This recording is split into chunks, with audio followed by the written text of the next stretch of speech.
Hi, my name's Lamar Batie, and my grandfather, Michael Batie, is the strangest man I've ever met.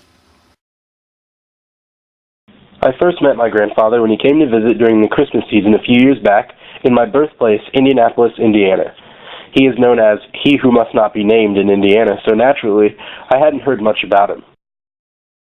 This was also the first time getting to meet his wife, Michelle, his son, Matthew, and his daughter, Margot. His children are siblings to my mother, making them my aunt and uncle, which is only strange because I'm older than them. Sometime after my grandfather's visit, he bought me a ticket to come visit his family where they lived in Los Angeles, California. Before this, all I knew was that he was born in Indiana, served in Vietnam, and was maybe a genius. Big families run in our family, if you will. I am one of 6, but my grandfather is one of 11. I guess from the beginning, he was one of those people that liked school. He worked hard and made many achievements. At some point, before he was He Who Must Not Be Named, he was dubbed the Kid Scientist, showing early on an immense passion and understanding of math and science.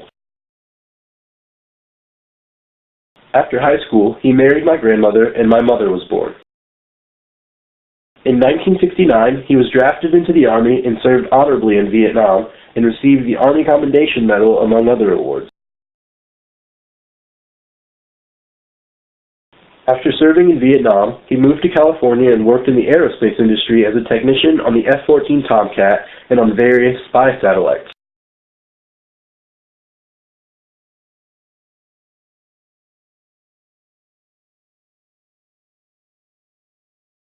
At some point, he acquired this orange bike that he won't let anyone ride, and in 1976 he rode his bike across the United States.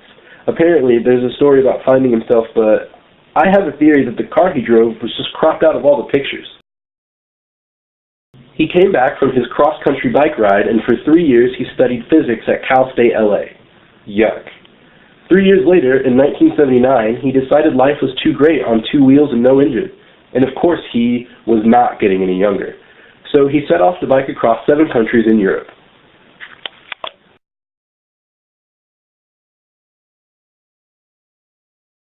He came back and decided to take the government up on their offer to help pay for school with a GI Bill. He went headfirst into the world of math and science. Exciting, right? Hello, my name is Michael Batie. We're now in the basement of the Physical Science Building here at California State University, Los Angeles, where we're at the Nuclear Accelerator Facility of the Physics Department. Around me you see various apparatus. Exciting, right? What I did find interesting and mildly exciting is that my grandfather was working on solar energy projects and renewable energy much before the welfare of the earth and the depletion of its resources was a common worry. Secretly, his passion was the education of young adults. While constantly thinking about math and the condition of the world, he found time to be a leader in the Boy Scouts, where he and a group of young men made a solar panel.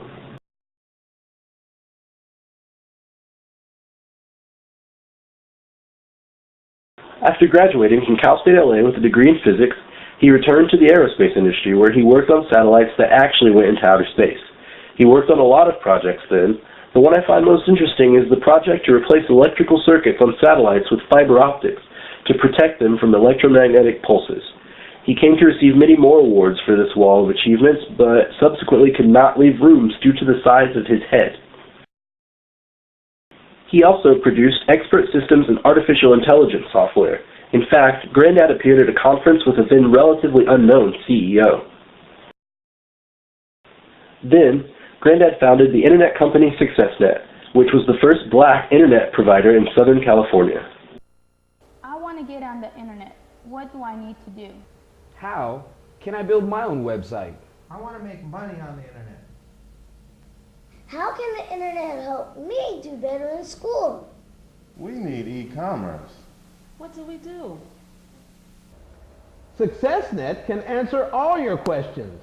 Your community-owned internet service provider. Grandad then became very interested in helping minorities become educated in math and science by starting 3 charter schools in Southern California. He also taught kids math. His children even attended one of these schools.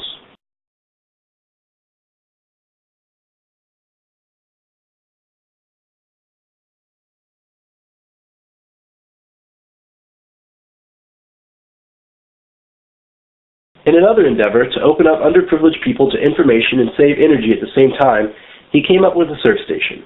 Shameless plug, I know, but a good idea nonetheless. He took about 1 million old computer monitors and towers, wiped the motherboard clean, then he put only the internet on them. I know what you're thinking. Why would you want a computer with just the internet? Is that even a computer? What's the internet? But the average cost of a new computer and everything you would need to access the internet is about $600. Surf stations are only $100, and you have unlimited access to the internet, which means you have unlimited access to knowledge if used properly. After some time, he then started working on his PhD in education at UC Riverside and became Dr. Batie in 2008.